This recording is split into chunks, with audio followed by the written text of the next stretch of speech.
This horrendous, senseless act is a stark reminder. The investigation so far reveals that there was an altercation between two groups of people, and that altercation escalated to gunfire between both groups. Several other people were also injured in the crossfire. Officers arrived on the scene and began treating people immediately while trying to deal with the chaos of that situation. Bystanders, some of them had already started administering treatment. Las Cruces Fire arrived very quickly, and they began immediately rendering aid despite the fact that the scene was not secure yet. And that was on their radar. Can you just kind of fill us in on that? But as of right now, there are 15 people that are injured and 3 that have passed away.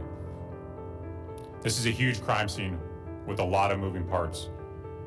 It will take time to process it thoroughly and reopen everything. We're asking for anyone who witnessed the shooting to contact us by calling 575-526-0795. That's Mesilla Valley Regional Dispatch Authority.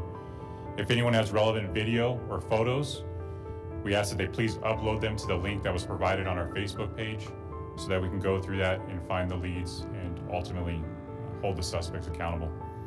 The city has invested in park rangers for parks, and I'm just curious, were they at all involved? Casings have been located throughout the park and parking lot. Again, it's a huge scene. All of the casings located so far are handgun caliber casings. There are no rifle casings consistent with an AK or AR style rifle. In fact, there's no rifle casings that have been located at all so far. They're all handgun casings. With all the caskets found, are they all from the same? There's still a lot that is unknown and being pieced together. And we will try to answer the questions we can, but we will not speculate or give opinions that are not based on facts. Has there been any arrests in connection with what happened last night, or anyone detained? There have not been arrests or anyone detained. We have leads that we're pursuing, but we are also asking the public or anyone that might have information to please provide that to assist us.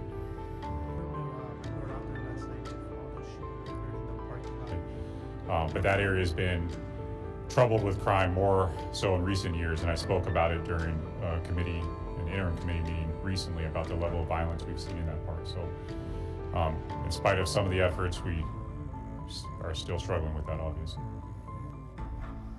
Justin Garcia, Albuquerque Journal.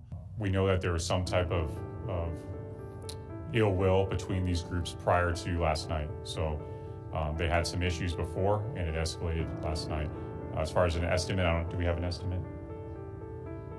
Approximately 200, but again, that's an approximation. Good morning and thank you.